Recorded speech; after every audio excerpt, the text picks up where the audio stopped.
What I saw made my stomach turn.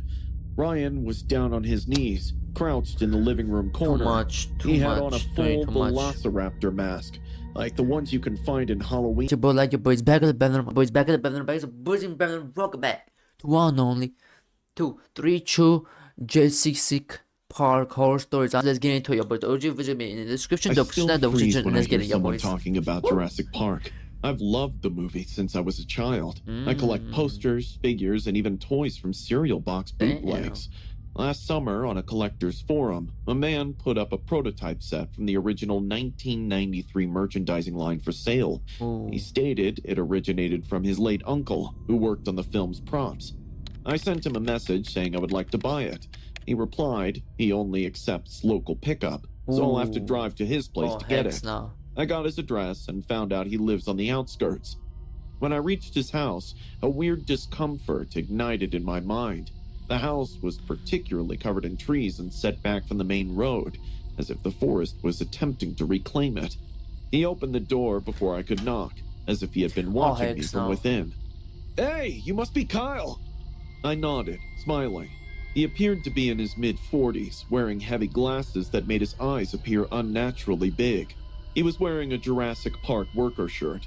"The toy set's downstairs. I got a control panel, replica, sound reels, and original props. You'll adore it." I paused for a bit. Bring it His outside. tone sounded a little too mechanical, like he had rehearsed what he was going to say. But I shrugged it off, thinking he's just a nerd. I followed him down a narrow wooden staircase leading to the basement. What are you doing? The basement door had a yellow and black warning stripe. It's over for you, Above that, the franchise's iconic font says, "Welcome to Jurassic Park." As I set foot inside his basement, I was flabbergasted. That's a It was the basement. whole set.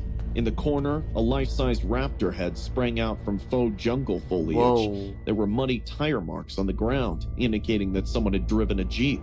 Red emergency lights flickered, similar to the scene at the visitor center. Even the iconic music was playing from hidden speakers. It was wild. There were photographs all over the walls, photos of people smiling while posing next to the props. Dude, this is wild. I know, right? Who wouldn't want to spend hours here? Saying this, he turned to me with a big smile. He kept staring without blinking, and that's when I felt my chest tighten a bit. "Where's the toy set?" He took me to the rear of the basement, where he had built an exact duplicate of the movie's computer lab. It looked straight out of the movie. There were screens set up with CCTV capturing various angles of his property. Damn. One of the monitors had a live feed of myself. I realized he had been monitoring me since I arrived. Damn. That's why he opened the door before I could even knock. He pressed a switch and said, "You know, I tried my best to have a Jurassic Park of my own." I heard something large brush against the artificial trees behind me. As I turned, I saw a raptor animatronic slowly emerging from the foliage, its eyes gleaming in the dark. It screeched so loud that my ears went numb. I rushed to the door and found it locked. When I turned to shout, the man stood behind me. His face looked ominous. "Kyle, you're now a member of the park. Each of the guests contribute to the story." I rushed back into the main area to find a way out amidst the disturbing raptor noises and false vines. However, the surroundings were changing now. A fog machine started up. Loud thunderclaps rang out from speakers. The entire space seemed to come to life as the floor panels moved slightly beneath my feet. The lights suddenly went out, leaving me in complete darkness. It felt like I was having difficulty breathing in this madness. Suddenly, I noticed a red emergency light flashing above a cage. I ran towards it, thinking of nothing but survival. But there was a life-sized replica of a baby triceratops within. Not just that, there were torn pieces of human clothing with stains of blood on them. They also piled sneakers, glasses, and watches in the corner. It was clear people had been kept inside this cage. A daunting realization made my skin crawl as I thought about the wall of photos. So this guy lures Jurassic Park fans to his house and then tortures them for his own sick fun? Oh my god, what did I get myself into? Now I was panicking. The only sounds and visuals I could make out were thunder, raptor howls, and the man's laughter echoing in the basement. All I could think of was the control panel. I ran back in its direction. I started turning as many switches as I could. Lights flickered and monitors turned on. Then suddenly, I heard a metal lock click and the basement door opening just a crack. Hey, what are you doing? You're not supposed to touch it! I saw the man coming out from the dark, trying to stop me, but I pushed him with all my strength and sprinted to the door. I ran up the stairs without looking back. I could hear heavy footsteps and screams behind me. Once I got out and hopped into my car, the man was already on the porch. I sped out thinking he would chase me. I drove so recklessly that I hit his mailbox. He watched me going through all the emotions at once, but didn't do anything to stop me. I made an anonymous report to the cops about this man, but no leads have surfaced on the matter. I think the cops thought someone was drunk dialing them. Who would believe that a man has built his own personal Jurassic Park at home, where he traps victims to keep with his animatronic dinosaurs? Damn. Second story. That was kinda... It happened in the summer of 2004 when I was 12. My best friend Leo and I were spending a weekend at my grandparents' property in rural Nebraska. My parents used to drop me out there every summer, but this was the first time they let me bring Leo. We recorded our own version of Jurassic Park using my dad's old camcorder, as we were both major fans of the movie. We rushed across cornfields on Saturday, acting as though raptors were after us. Leo had a toy flare that he would wave around while feigning to divert a T-Rex, and I wore a cowboy hat like Dr. Grant. It was dumb fun, and we laughed the whole time. There was no smartphones back then, only antiquated VHS tapes and imaginations.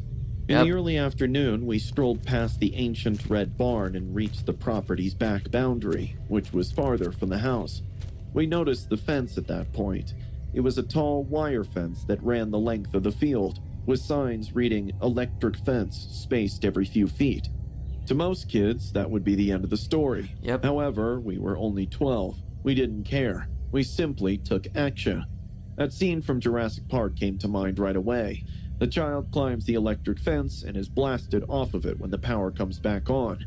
I pulled Leo's arm and told him, "Dude, the electric fence scene must be performed here. It appears exactly like the film." Are you stupid? Leo, on the other hand, looked doubtful about that idea. "Is it truly electric? What if it turns on?" "It's not," I said out loud. No, it is electric. "Look, Grandpa doesn't even keep the cows back here in the summer, and there's no noise of them buzzing. It's probably not working. Anyway, you only need to climb for a second, like in the movie. I'll act like I turn it on and count down. Everything will be recorded. It is going to be wonderful." He paused, but I could tell he didn't want to look scared. We were already recording everything on the camera. He looked at me with a nervous smile, took a deep breath, and walked up to the fence. "Ready?" I asked. Leo gripped the wires and nodded. He started the climb. 3, 2, 1, power's back on! Pointing my finger at him like I was flipping a switch, I yelled. That was the time it happened. There was a terrible snap, like the crack of a whip. Leo screamed. He jerked very hard. He held on to the wires so tight that his palms turned white. He kicked his legs once, and then twice. After that, he stopped moving. I was totally unaware that the fence was on timer. The camera fell from my hand. My heart was beating so fast, I couldn't hear anything else. I ran toward him while screaming his name. He was still hanging on the wires, with his head tilted back and his eyes wide open but not blinking. I didn't know what to do. At first, it hurt my hand when I touched the fence while trying to pull him down. It was turned on, full. We were too far from the house, so no one heard my cry for help. When I realized no one's gonna come, I took off running. I can't recall how I made it to the house. I only recall screaming until my throat dried up and my legs burned. My grandfather ran out to see my face when I arrived at the house. I was unable to even speak. All I did was point. Where I left Leo, they found him. Minutes later, the fence was turned off, but it was too late. He had left. An ambulance arrived after the sheriff. They grabbed the camcorder's tape. It had all been captured on tape. The ascent, the countdown, the electrocution moment. I didn't see it. I had no desire to. It was determined that the death was an accident. It wasn't my fault, everyone said. I was only a child. However, I was aware that I was to blame. I persuaded him to do it. It was safe, I said. I didn't talk to anyone for weeks following the funeral. I didn't eat much. I stayed up late most nights just to stare at the ceiling and hear his scream over and over in my head. When I closed my eyes sometimes, I could see his legs moving and his scared face. I longed to return. I regret not climbing it with him. The questions, the investigation, or the funeral But you're weren't the most stupid. difficult aspects. The most haunting on Leo's face just before he scaled the fence. That forced smile, as if he wanted to withdraw but didn't want to disappoint me. More than anything, that look haunts me. I still dream about that fence 20 years later, still floating in the air. Leo is jerking and then stopped moving. I see him in my dreams asking, "Are you sure it's off?" Guilt never goes away. For a while, it simply hides. That tape is still in my parents' attic somewhere. It is no longer discussed. However, I am aware of its existence. I am also aware of what's on it. Since that day, I haven't handled a camcorder. In addition, it has been years since I last saw Jurassic Park. I am unable to. It reminds me too much. The fence, the music, and the simply hides. That tape is still in my parents' attic somewhere. It is no longer discussed. However, I am aware of its existence. I am also aware of what's on it. Since that day, I haven't handled a camcorder. In addition, it has been years since I last saw Jurassic Park. I am unable to. It reminds me too much. The fence, the music, and the dinosaurs That's all crazy, transport me back to that one moment I wish I could take back. I get startled when I pass a metal gate or come across a warning sign. Leo was my best friend, and I killed him. It was meant to be another weekend in the summer, just another stupid reenactment of a movie. But it ended in the worst memory of my life. I mean, bro, you're stupid. I was 19 years old when I encountered fear and helplessness at the same moment. I see you. After receiving acceptance to a college, I was desperate to find a place that wouldn't deplete all of my student loan funds. I found a post for a shared house only 10 minutes from campus, after looking through dubious listings and expensive dorm rooms. Shit. The advertisement was short and straight to the point. Roommate wanted. Rent is reasonable. Separate, quiet, and clean room available. If interested, contact Ryan. Facebook. His phone number was also mentioned there, so I texted him right away. I received a message back within an hour. Ryan Miller was living in this apartment and needed a roommate to split the rent. That afternoon, he offered to show me around and told me the room had been looking for its master for quite a while. It sounded a little odd, but then I thought maybe I was just nervous about living with someone I didn't know.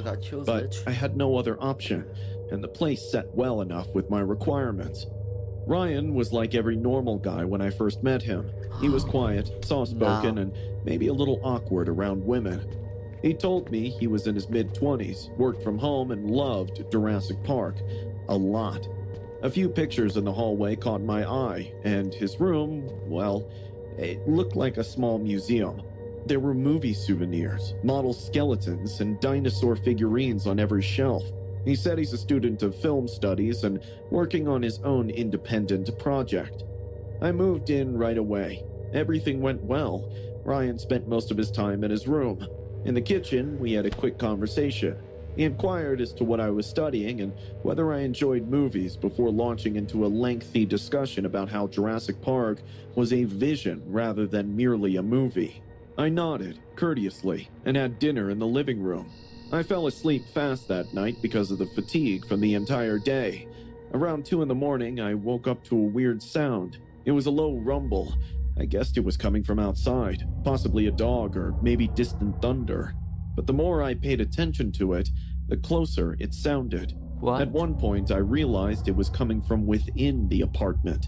This low, deep growl changed quickly into a long, loud screech. It sounded like the scary BGM of movies. I sat up in bed immediately. My heart was racing, and palms were sweaty. The growl continued, and it was coming from the living room. I got out of bed slowly and opened my door just enough to see what's going on. What I saw made my stomach turn. Ryan was down on his knees, crouched in the living room Too corner. much. Too He much. had on a Doing full too much. velociraptor mask, like the ones you can find in Halloween shops. I heard the same growling sound and understood it was Ryan who was making it.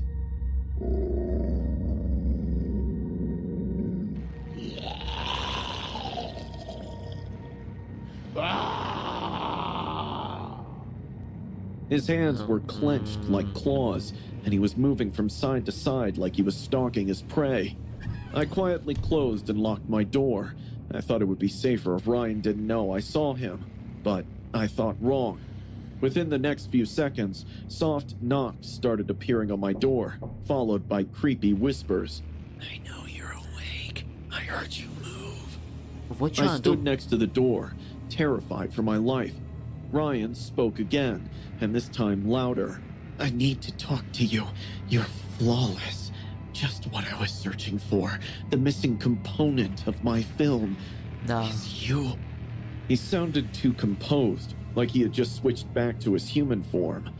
I asked, attempting to remain calm. What film? My version of Jurassic Park. I'm making it again. Better, though. More realistic. And the lead is you. I picked you for that reason. You're here for that reason. My blood froze. Nah. I never consented to this, Ryan. I have no desire to appear in any film. You're not getting it. The script was written by me. I've practiced my lines. The raptor requires a target to pursue, someone to yell at. I know your screams will be perfect for my movie. I moved No. away from the door. 911. I'm going to call the cops if you don't leave now. Yep. Silence prevailed for a few seconds. Then I heard footsteps going away. I spent the rest of the night sitting in my bed, clutching my phone closely.